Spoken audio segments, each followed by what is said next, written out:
I will do my best not to mess that up.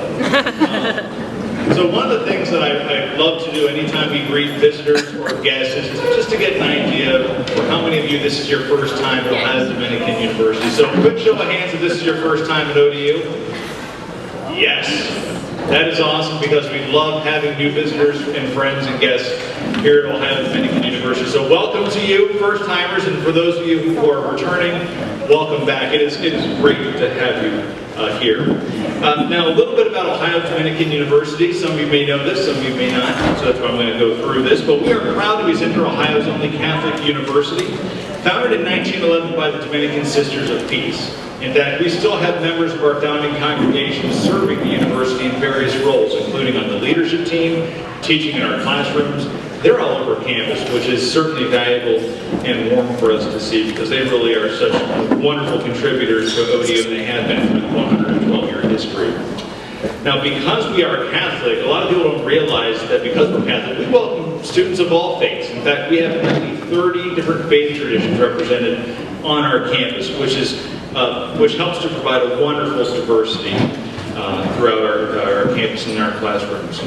We also have more than 50 academic programs on our campus, and of course that includes your traditional undergraduate programs for those who are recent high school graduates, but we also have many programs designed for working professionals. So we have degree completion programs, we have master's programs such as an MBA. We also have a supply chain management certificate, and that is available 100% online. And so that program was developed a few years ago in conjunction with some of our leaders in the Central Ohio region, especially as it relates to logistics, because our goal is we want to help your organization thrive, grow, and help you meet tomorrow's challenges. We also are making every attempt to evolve as a university. Sure, we're 112 years old, but that doesn't mean anything in terms of how we're going to make it another 112 years, right? So how can we meet the need that's currently being experienced in the marketplace? So this past January, we just launched a brand new program in anesthesiologist assistant studies to help support those healthcare professions throughout our region, because that need is only going to get greater by the day. As a fellow chamber member, we are proud to be one. We want to be your go-to partner for whatever needs you may have. So whether you're interested in having a program developed for your organization, for your staff, for your team to help enhance their credentials, we want to be your partner for that. If you're looking for some rock star interns to serve your organization, we've got a lot of those too. And of course, if you're looking for some amazing, dedicated talent, we've always got some fresh graduates who are looking for that new opportunity, who are ready to hit the ground running and help make a difference. Not just for your organization, but for the Central Ohio region, because that's what we do here. So one of the last things I'll say is a major benefit of our size here at Ohio Dominican. Again, we're roughly about 1,300 students, and you can take a look around. You can make it from end to end in about a 5-minute walk. I've done it many times. We are extremely nimble and flexible. So if we become aware of a need, if you have an idea in terms of a program that should be developed that's going to serve a very real need, we want to talk to you about that, because we have very real interest in using that as we continue to evolve to serve those throughout the Central Ohio region. So if you have any questions whatsoever about Ohio Dominican, please feel free to reach out to me. You can also visit our website at ohiodominican.edu. There's all kinds of information on that also. So again, welcome to Ohio Dominican University. It's so great to have you here today. I wish you the very best throughout the morning. And with that, I will welcome Sarah Hoagland with Schneider Downs.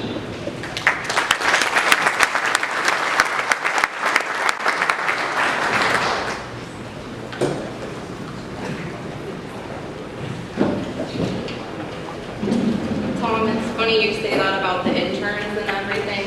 We actually have an ODU alum with Schneider Downs here today, and he started as an intern with Schneider Downs. So,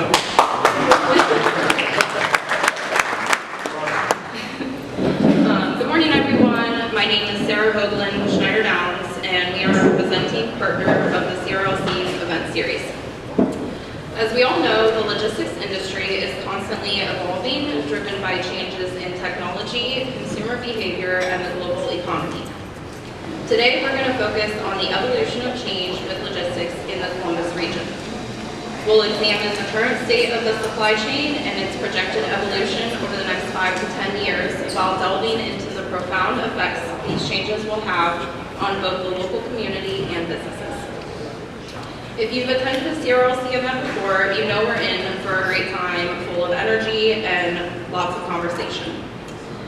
And if you've been here before, you've probably also heard from one of us up here from Schneider Downs. For those of you who don't know, we are a full-service public accounting firm. Tax and audit compliance have always been our typical bread and butter core services, but throughout the 10 years that I've been with the firm, we have added numerous other offerings to help our clients and their business needs. I'm a senior manager within the tax practice, and I am also a part of our transportation and logistics industry group. I am lucky enough to get to work with some of the fabulous companies here today, one of which is the next presenting sponsor. I would like to welcome Abby Fela from Ease Logistics.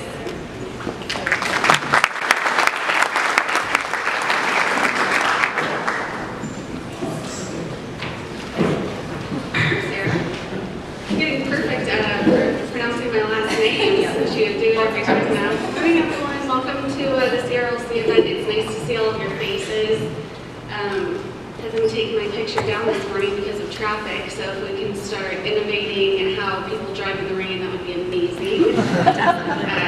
So Ease, third-party logistics company, it's nice to see all of you here. I'm really excited to talk about transformation in the supply chain and logistics community over the next 5 years. We're going to hear lots of great stories today about innovation, about sustainability, change. I think I've said this before, but change in our industry comes through all the small things and all the big things. So it's in how we communicate, it's in how we bring diversity to our industry, it's in how we automate, and everything in between. So I'm really excited to learn from everyone today. I'm excited to see all of your faces, and I think I have the pleasure of introducing Mr. Don DePiero, our friend of Ease, and thank you for having us this morning.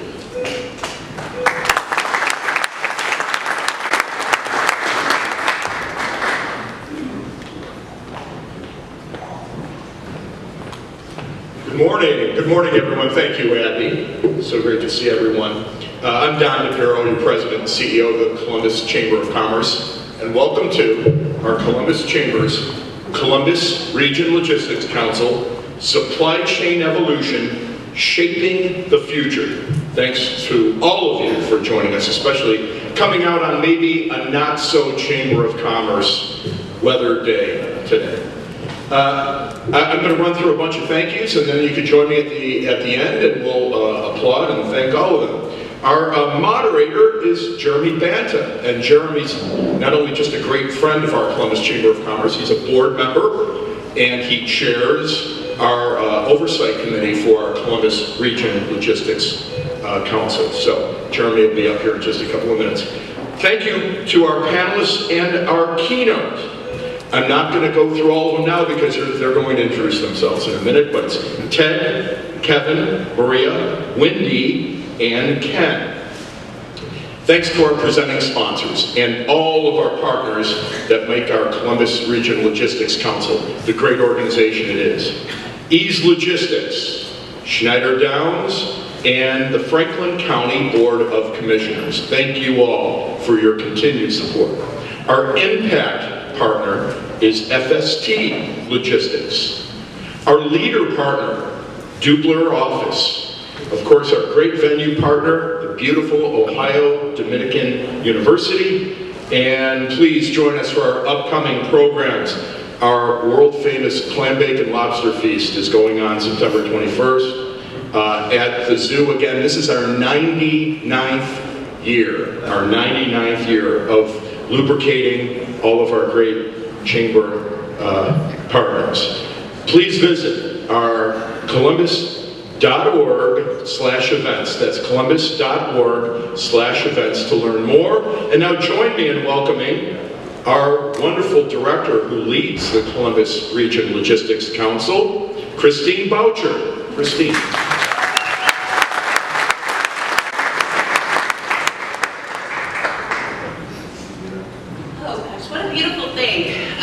Thank you so much. Thank you everybody for being here. I know my role is to introduce Jeremy, and I will do that. We are just happy happy to have everybody here for the Supply Chain Evolution Conference, Shaping the Future. We've said thank you to all of our partners. I have a few more I want to thank, so I'm going to take just a few minutes off of my... Jeremy, you won't mind, right? No. Okay, good. Okay, so I'm going to go ahead and do that. This was made possible by the acronym associations that are affiliated in Central Ohio with supply chain and logistics. So I'm going to give you the acronyms. CSCMP Roundtable of Columbus, the CLBC, which that is, if you don't know, the Columbus Logistics Breakfast Club, which meets tomorrow morning in Upper Arlington, 7 to 9 at MCL, and the ASCM and WERC, W-E-R-C-C, okay. The affiliated leaders in each of those groups came together with me, and them, myself and them, put this together. The breakout sessions are collaborative effort from their folks and their associations that are affiliated with supply chain and logistics. So please give them a round of applause.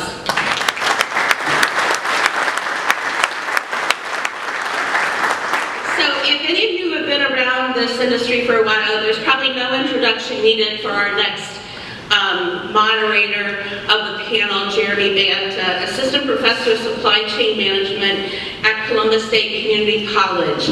Jeremy is a retired Army Lieutenant Colonel with over 30 years of experience in civilian and military logistics. He is an Assistant Professor of Supply Chain Management at Columbus State Community College and co-founder of the Ohio Supply Chain Academic Network, OSCAN, which is also a breakout session today, just a side note. Additionally, he's an adjunct professor at Franklin, Ohio Dominican, and teaches a certificate program for Denison. He also serves on multiple local school and organizational advisory boards, including the Columbus Regional Logistics Council, as well as being a member of, the Columbus Chamber of Commerce Board of Directors, the Warehouse Education and Research Council, WORK, Advisory Board, and the Council of Supply Chain Management Professionals Academic Strategies Committee. I am out of breath. You're going to have to reduce this next time, okay? His military career includes over 20 years of service with 15 years of full-time service in the Ohio National Guard, which includes deployment to Iraq and Kuwait. Thank you. I always say that one wrong. Okay, without further ado, Jeremy Banta.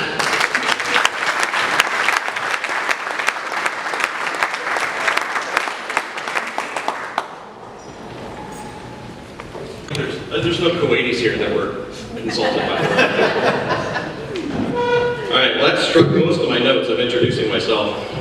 So thank you both for that warm welcome. I'm going to go ahead and pull up our panel one by one, explain who they are. I'll let them introduce themselves a little bit, but we'll kind of jump around since we're a little abbreviated here today. First, Kevin Chambers, Managing Director, Logistics, Distribution, and Supply Chain from Jobs, Ohio.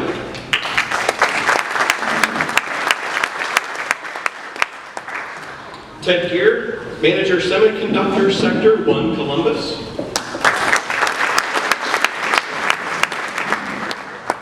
Wendy Murphy, Associate Director of Business Solutions, Workforce Development, Board of Central Ohio.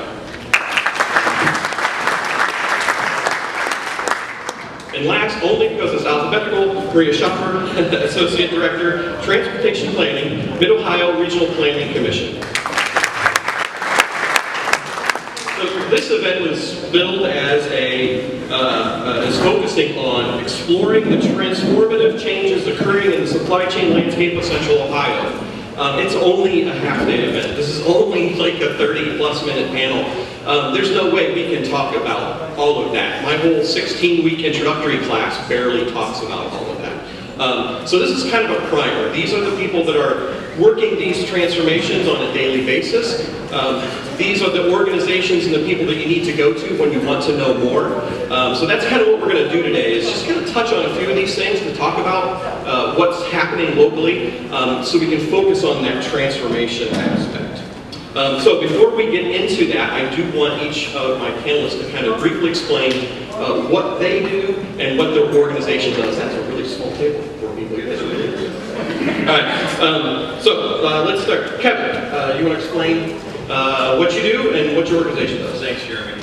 Like Jeremy, I'm a retired military officer, and I'm also retired as a supply chain partner for a Big Four consultancy. So a 23-year consulting career leading supply chain projects all over the world. So this is the stage in my life where I try to give back and do good things for my community, which is why I joined Jobs Ohio. Jobs Ohio is Ohio's private economic development company. Okay, it's a very unique structure. Nowhere else in the country has a state-structured economic development the way we do. We're private, we can operate with great agility, like a private organization can. We have an incredible revenue stream, and we take the profits from that revenue stream and turn it into economic development by offering grants and incentives for companies to grow in Ohio or companies to come to Ohio. Yes, it's booze. We run the liquor agency for the state of Ohio, right? So when you go in a liquor store, buy a bottle of Tito's or bourbon or whatever it might be, we take that profit and turn it back to help companies grow in Ohio. Okay? My role, we have 10 sectors for the 10 most important industries in the state. I lead logistics and supply chain. I probably visited a couple of companies that are represented here in the room. I want to make sure that we're helping you solve your problems, make sure that we're helping you grow, and the earlier we're involved, the more we can help. We work outside, but very closely alongside the state of Ohio to provide incentives to help you grow. And that's it in a nutshell. Thank you, Jerry. Wendy, you're next. Okay. Can you hear me? Yep. Okay, great.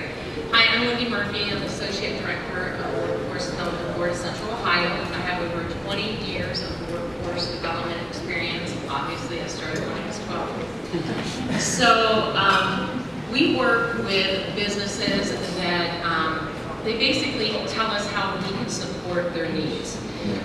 We are also the oversight of the Ohio Needs Job Center in Columbus, Franklin County, and through that, what we can do is we can help to recruit and retain your talent. So when we meet with you, we talk to you about what it is your needs are and how we can assist you best. It is not cookie cutter in any means. We want to do what is best for your organization. You know what is best for your organization. So I also want to mention, because this is not something that we readily mention, but I also want to mention that not only are we with businesses in good times of recruitment, retention, but also should you happen to downsize, we are there to support you and offer outplacement services as well. Great. Hi, I'm Maria Shopper. I'm the Associate Director of Transportation Planning at the Mid-Ohio Regional Planning Commission, also known as CRLC. And we are a local, or regional council. We have over 80 local government and community partner members. And, sorry, can you hear me now? And our mission is really to be a trusted convener and catalyst, bringing together Central Ohio communities on best practices as we prepare for growth and sustainability in the region. My role as the Associate Director of Transportation Planning is really as MORPC's function as the regional MPO, or Metropolitan Planning Organization. And we're really focused on being stewards of federal transportation dollars and doing the planning and analysis to identify regional transportation infrastructure priorities, and really working with our partners to fund those projects and then shepherd those projects through the project development process to construction. So I'm really focused on all the transportation infrastructure, all the orange cones you see around, probably had I can't take credit for all of it, but we really try to bring those projects to light and get those improvements for mobility in our region. Okay. And lastly, Ted. Hey, good morning, everybody. I'm Ted Gear with One Columbus. So we are the regional network partner with Jobs Ohio for 11 counties within Central Ohio. When Jobs Ohio was put in place 12, 13 years ago, every county, every one of Ohio's 88 counties was assigned to one of 6 regions that roughly correspond to the major metropolitan regions of the state. And so we have that 11 central Ohio counties. We have a contractual relationship with Jaws, Ohio, that when leads come in, when business comes in at the state level, and then narrows down to a search in central Ohio, we take that ball and run with it and land those companies here. Also, part of that economic development work, as much as the headlines are attracting companies like Intel, new companies that haven't been here before, a lot of the meat and potatoes of what we do is existing businesses. And in fact, 60 to 70% of the job growth in any metro comes from existing businesses. And so, helping those businesses, and Kevin mentioned this, respond to changing market conditions, identify new market opportunities, that's a huge part of what we do, especially in a time of transformation. So my role at One Columbus is semiconductor sector manager, so that's really just been detailed on the Intel project for about a year and a half. That has shifted over time as the project has. Today it mostly does deal with Intel's tier 1 supply chain. We'll dig into that a little bit, but thanks for being here. Yeah, let's just stick with that. I don't think it's any shock to anybody that we have somebody with the term semiconductor in their title here at this event. I don't think you can have a meeting in Central Ohio right now without somebody going, hey, what's going on with Intel? So let's actually start there. The semiconductor supply chain isn't what we're used to. I dug into it to learn it for a presentation and also to teach in class, just to tell my students. And I feel like I know a lot about supply chain, and I learned a heck of a lot digging into it. Briefly, I know this is a much longer topic, but what can we kind of expect, maybe like supplier-wise? Because I think that's the thing most people in the room are interested in.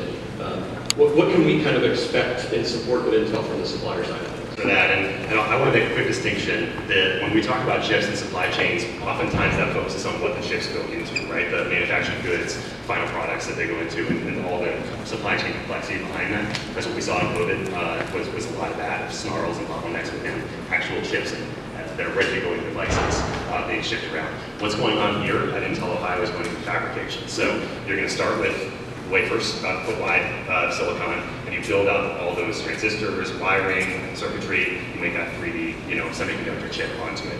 And then it leaves the fabs pretty much in that form. So it's almost like a Donato's pizza that has all these square chips built up on it, and that's what leaves. And it's today, Intel would send that to Malaysia primarily.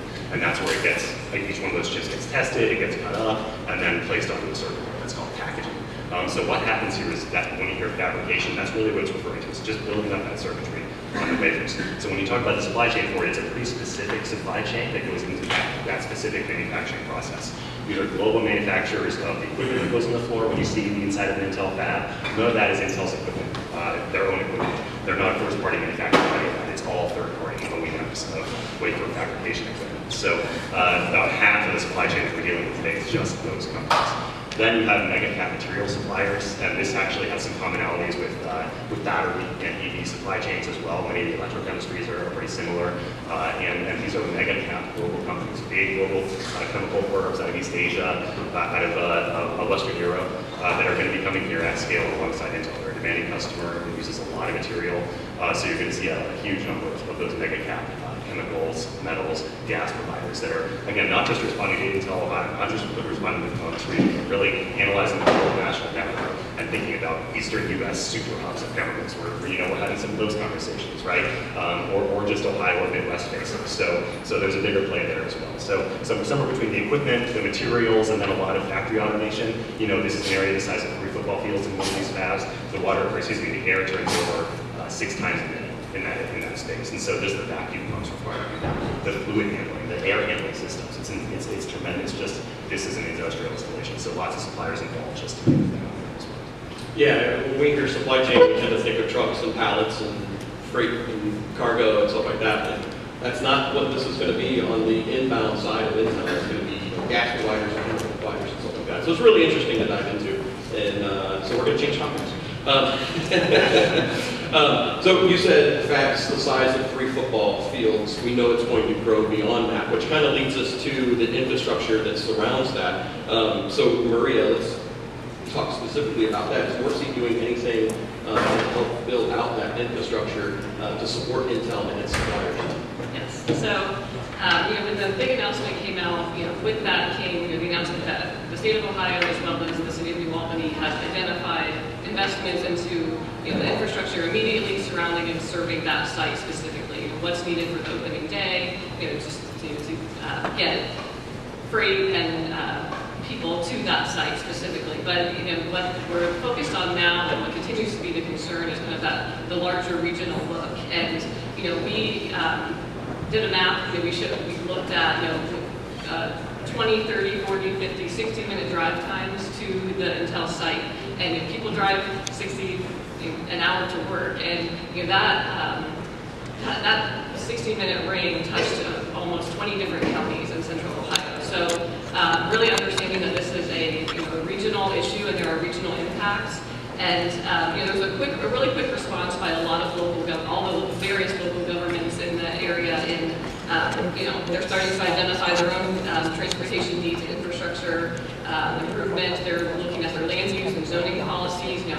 Are they ready for the impact and reduced demand of housing and supporting businesses that are going to be looking to locate here, as well as their own economic development response strategies. So WorkC's role has really been convening all of those, all the various players in the field and making sure that everyone knows what everyone else is doing and kind of stitching that together and making sure it all works when we're looking at the big picture.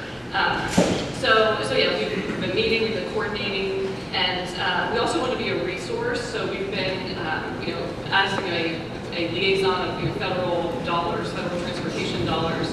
We've been really working with the local governments to make sure they're ready to fund these projects. They've identified the needs, but a lot of these projects' needs are on small township roads that aren't even on the federal aid system or even eligible for federal transportation dollars. So kind of leading them through that step of getting them ready for those projects to be funded, and then working with them to secure funding from whether it's federal discretionary dollars, our formula funding, and helping support those grant applications and putting together multi-jurisdictional applications and working to get those projects funded.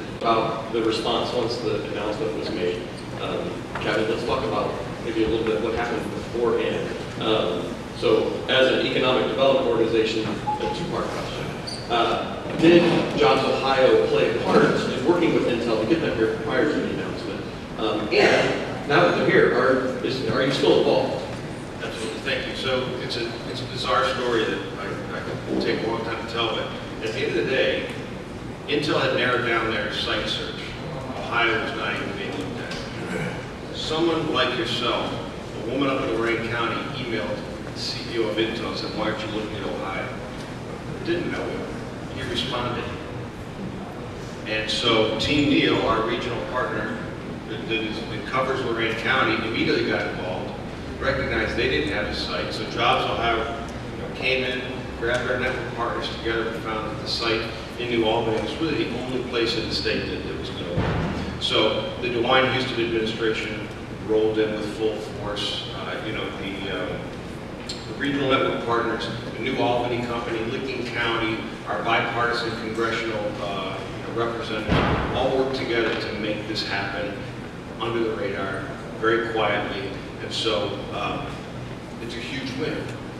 I don't know if that answered the first part of the question, but when we talk about moving forward, we have a lot of work still to do, right? We've got the energy, we've got the water, we've got a site that's away from the vibration of rail and highway, which was kind of important when you're making those pancake chips.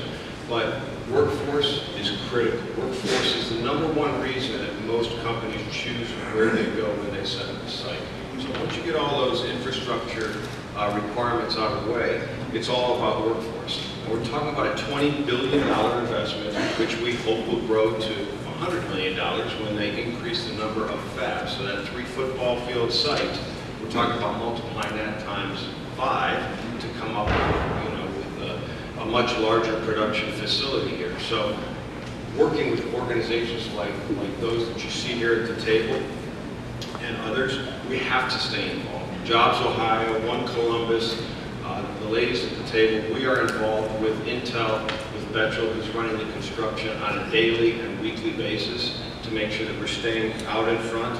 We have a talent strategy, we have a housing strategy, transportation, all the things that are needed to make this a success in the long run. We talked about attracting the 60+ supply chain elements, tier 1, tier 2, tier 3. There are those that have to be close to Intel, and there are those that could be anywhere. Well, we want them here, right? We want them here to help with our economy, to help Intel be successful, and to attract other players in the market, other semiconductor related industries and companies and so on. So yes, and I'm trying to be fast because I know we're short on time, but there's absolute continued involvement, and we've actually throttled forward quite a bit from the amount of involvement it took to win the deal.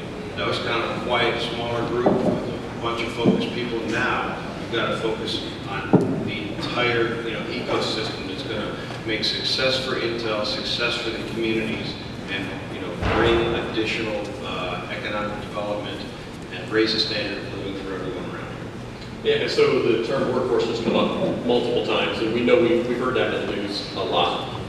3,000 technicians, and that's just kind of the tip of the iceberg. So workforce is in your organization's title, Wendy. So Wendy. So let's. I knew I was going to do it. So what is WDBCO doing to help jump ahead of that workforce issue that's kind of looming? I think, as you all know, that talent is hard to come by right now. And so something that we've been talking about for a very long time is regionalizing. And throughout my career, I've heard it over and over and over again. Well, when Intel decided to come into this region, we had to get together with the other workforce development boards and talk about a strategy where we can align what it is we do. You've probably heard there's 88 Ohio Means Jobs Centers in the state of Ohio. Well, that's great, but what we want to make sure is that no matter what center you go into, that you are going to get the same services, that we are aligning what it is that we offer, and that you'll be able to source we'll be able to source and train that talent to meet the needs of existing employers. I always want to say that, the needs of existing employers and also the needs of the employers that are locating in our communities. So one of the things that we talk about a lot is where do we appropriate our funds? Because we do have limited funding, and our funding has been recently cut by the state of Ohio. So we have to look at what investments we want to make in individuals to upskill them. And we look at that and we say we want to provide them with the training that they need that will have the best return on the investment. So meaning we want them to have the best wages that they can possibly have, the best benefits that they can possibly have. So we not only look at what's in demand, but we look at what the return on that investment is when we make an investment to fund someone's training. Yeah, just a kind of a quick comment from the academic side of things. Part of the CHIPS Act gave money for education, and the state of Ohio knows, all the institutions in the state of Ohio know that we, or Central Ohio know we can't train these technicians. There's just too many of them. So one of the grants actually went to Columbus State and the local consortium of community colleges. I don't have the name right. I think it's like 30 plus community colleges are all working together, so we have the same academic rigor for all of these, and they're going to be trained statewide, not just here in Central Ohio, because it's such a big task to get all these technicians trained. So in the to save some time, since we started a little bit late because of the weather, I'm going to kind of jump to the end, and I'm going to put an asterisk beside that. This is a jam-packed half day, and I kind of want to focus. I want to make sure we focus on the breakouts, because that was the big part of this. We just didn't want to have a panel and a keynote and make you all sit there for 3 hours and listen to people talk. We want you interacting. We want to do the breakouts. So I'm going to jump to the end, and that's kind of focusing on the supply chain evolution aspect of this event. So I want to pose to each of you, what do you see on the horizon for Central Ohio in the realm of supply chain and logistics? What should our audience members make sure they either focus on, don't lose sight of, or be prepared for in the future? And we have about 2 to 3 minutes to hold, so to keep everybody on time. So Kevin, let's start with you. Can you kind of summarize or give some people some what to keep their eyes on? I think so, and as Ted pointed out, there's really two uses of the term supply chain here. There's that supply chain for what is needed to make the semiconductor industry successful. And there's supply chain the way most of us think about it, that's moving things around, right? And I think right now, many of us are seeing a lull in freight movement, a lull in what's happening, maybe a bit of a recession as we come out of COVID and things get normalized.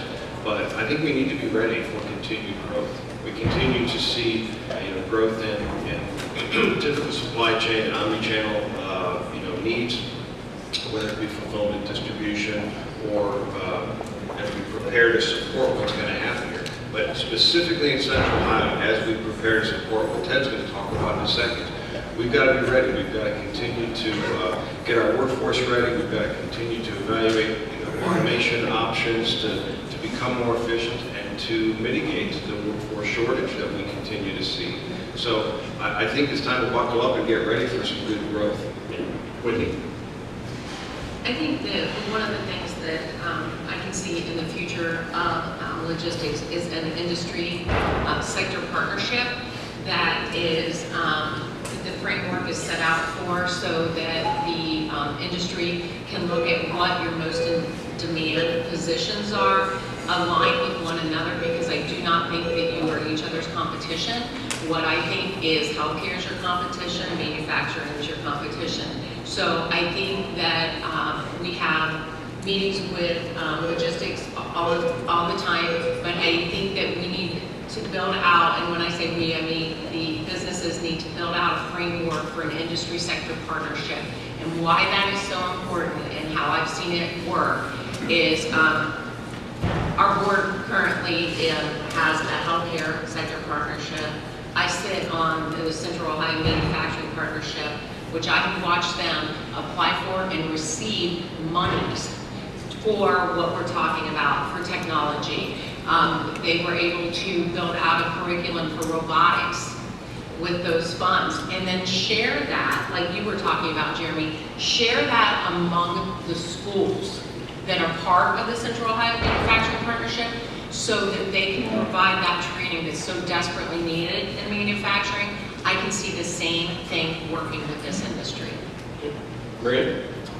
I think I echo, the sentiments of growth and partnerships, and we've been projecting to be a region of over 3 million people for at least the last 10 years now. We're tracking to be, we're still on track to be a region of 3 million people. That's 300,000 more jobs, so it's 300,000 more people. So, preparing for that growth, and I think partnerships are key. Morpsey is currently, we have a couple applications into the US EDA to become an economic development district designation for the region. We have a regional tech hubs application in. Those are two opportunities that we have the opportunity to bring millions of dollars to the region for economic development tools across the region, and as well as the bipartisan infrastructure law.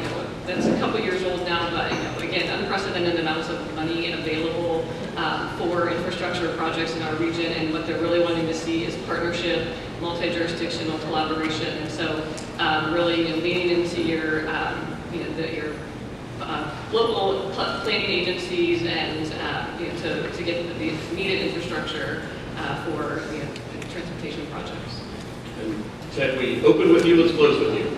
Sure. So we have a slide on our kind of standard slide deck we show to companies across the world that is what percent of the U.S. population is within a one-day drive to Columbus. I'm sure many of you have heard the statistics. 47% of the U.S. population is a one-day truck delivery from Columbus.